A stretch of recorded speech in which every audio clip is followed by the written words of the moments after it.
बिस्मिल्लाहिर्रहमानिर्रहीम, अस्सलाम वालेकुम जी। मैं नजमुल हसन बाजवा हूं। नाज़रीन कराम, दो बड़ी अपडेट्स हैं आपके साथ शेयर करने के लिए। एक तो जो मामला शुरू हुआ है, तारीख का सबसे बड़ा केस मुझे लगता है ये पाकिस्तान का, वहां से एक बड़ा ब्रेक थ्रू, एक बड़ी खबर ये है कि इलेक्शन कमीशन ऑफ पाकिस्तान इंतखाबात करवाने के लिए रजामंद हो गया है। उनके वकील ने रजामंदी जाहिर कर दी है।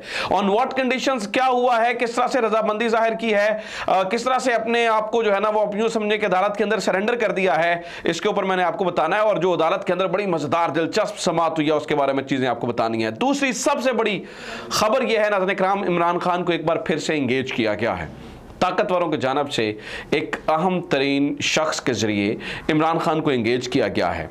तीन बातें की गई हैं, जिसमें से एक बात यह भी है कि खान साहब गारंटी दें अगर आप जीत जाएंगे तो आप इंतकामी कार्रवाई नहीं करेंगे।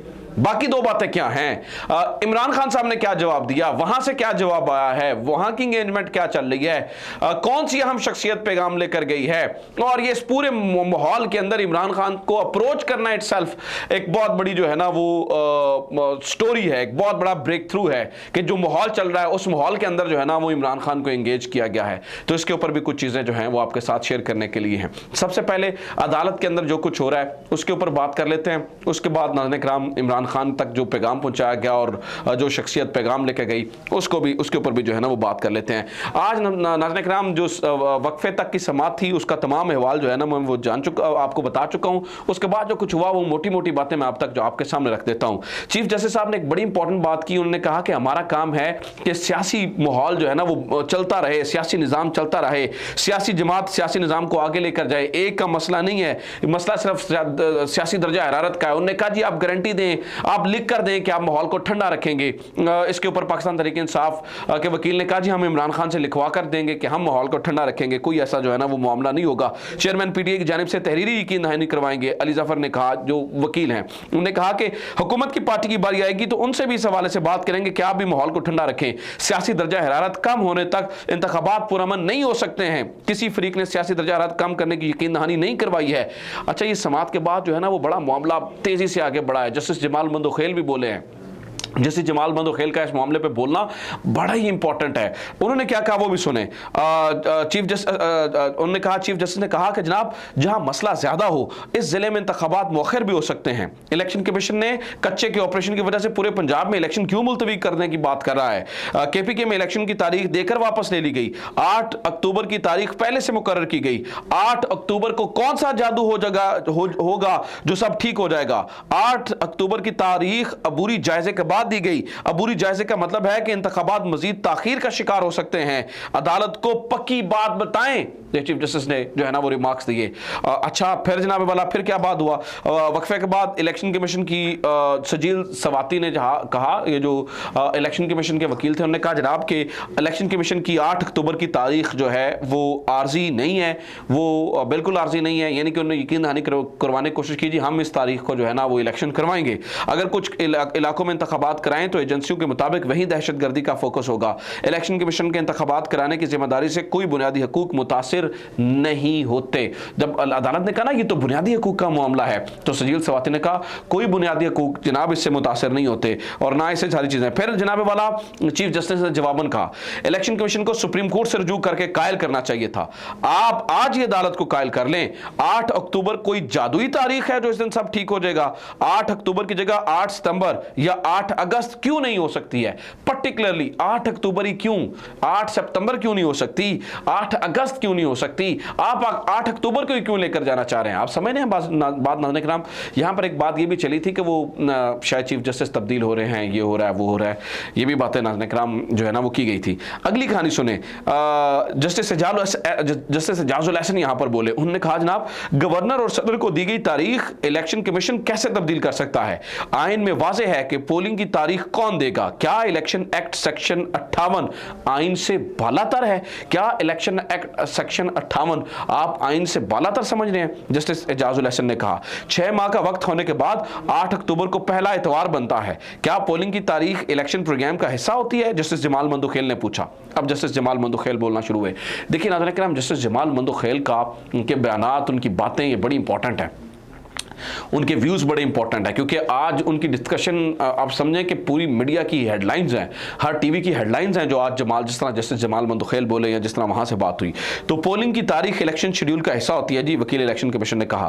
फिर वकील इलेक्शन कमीशन ने कहा कि मामले की हसासियत का अंदाजा मार्च में हुआ, अदालत ने सदर को आगाह करने से नहीं रोका। जस्टिस अमीनुद्दीन खान, अब जस्टिस अमीनुद्दीन खान जरा कम बोल रहे थे इस पूरे मामले में, लेकिन वो बोले अदालत ने सदर को आगाह करने से कब रोका था, हालात का जायजा लेना इलेक्शन कमीशन का काम है, सदर का नहीं। ये वकील इलेक्शन कमीशन ने कहा सदर को तजवीज़ करदा तारीख कमीशन की तारीख से मुताबिकत नहीं रखती।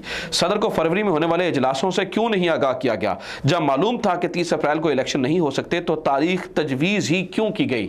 जस्टिस अमीनुद्दीन खान ने कहा इलेक्शन शेड्यूल पर अमल करने का क्या फ़ायदा हुआ आज जब आप फिर अदालत में खड़े हैं? अगर सदर का तारीख का ऐलान कर दिया तो इलेक्शन कमीशन इख्तियार का इस्तेमाल करके इंतखाबात से इनकार कर सकता है? Question mark. जस्टिस मुनीब ने पूछा यह सवाल कि क्या एक दफ़ा जब तारीख होगी तो फिर भी आप इख्तियारात इस्तेमाल कर सकते हैं? इलेक्शन कमीशन ने पुराना शेड्यूल खत्म करके नया शेड्यूल जारी नहीं किया। चीफ जस्टिस ने यह भी कहा इलेक्शन शेड्यूल के बजाय इलेक्शन कमीशन ने 8 अक्टूबर का झंडा लगा दिया है। सेक्शन 58 इलेक्शन कमीशन को तारीख बढ़ाने की इजाजत नहीं देता। आप चाहते हैं कि 8 अक्टूबर की तारीख पर मोहर लगाएं? चीफ जस्टिस ने यह सवाल किया।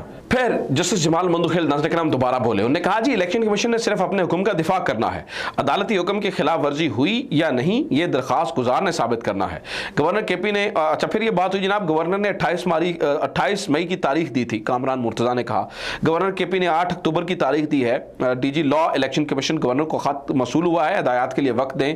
अदालत ने फौरी और जल्द अज जल्द तारीख देने का कहा था। अच्छा मैंने कहा ना कि जनाब आज ये फंस गए और इन्होंने फंस के कहा जी हम इलेक्शन करवाने के लिए तैयार हैं, वो मैं एग्जैक्टली आपको उस जगह पर जो है ना वो ले जाता हूं। अब जस्टिस एजाजुल एहसन ने मोस्ट इंपॉर्टेंट क्वेश्चन किया नाज़रीन कराम।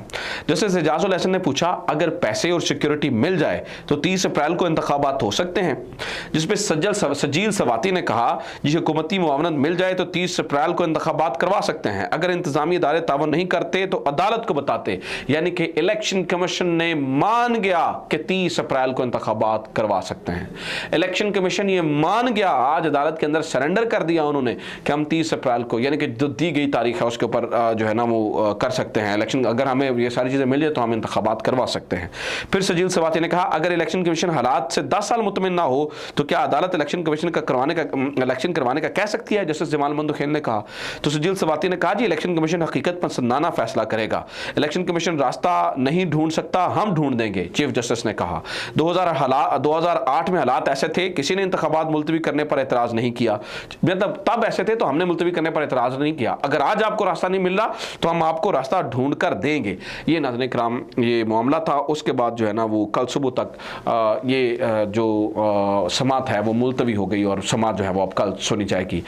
एक तरफ तो ये यानी कि नाज़रीन कराम ये सरेंडर कर गए, ये मान गए कि हम जो है ना वो इलेक्शन करवा सकते हैं। अब आ जाते हैं ज़रा दूसरी तरफ, वो नाज़रीन कराम वो भी एक बड़ा ब्रेक थ्रू है। वो क्या कि इमरान खान को कुछ दिन पहले ख़बर ये मिली है, कामरान यूसुफ की ये ख़बर है, उन्होंने कहा जी इमरान खान को अप्रोच किया गया है। और किसके थ्रू अप्रोच किया गया है?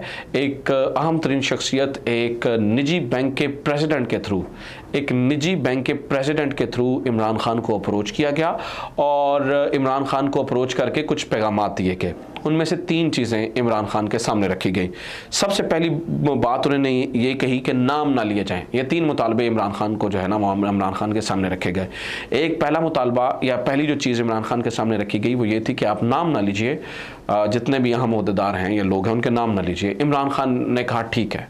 दूसरी बात उन्होंने कही कि पॉलिटिकल पार्टीज़ के ज़रिए के साथ इंगेज करें। इमरान खान ने कहा ठीक है, मैं पॉलिटिकल पार्टीज़ के साथ इंगेज भी कर लेता हूँ। तीसरी उन्होंने कही कि जब आप वो जो गारंटी मांगी उन्होंने कि आप गारंटी दें कि जब आप इलेक्शन जीत जाते हैं तो आप जो हैं वो फिर इंतकामी कार्रवाइयाँ नहीं करेंगे।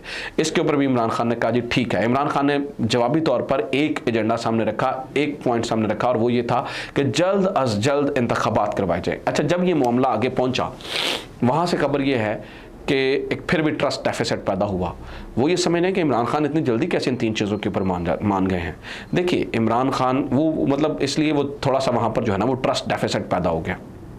इमरान खान क्यों मान गए इसकी मैं वजह बताता हूँ। नाज़रीन कराम इमरान खान इसलिए मान गए हैं क्योंकि उन्हें लगता है कि इस वक्त इलेक्शन करवाना सबसे ज़्यादा ज़रूरी है, इस मुल्क के लिए इलेक्शन करवाना इस वक्त सबसे ज़्यादा ज़रूरी है, इसलिए वो मान गए हैं।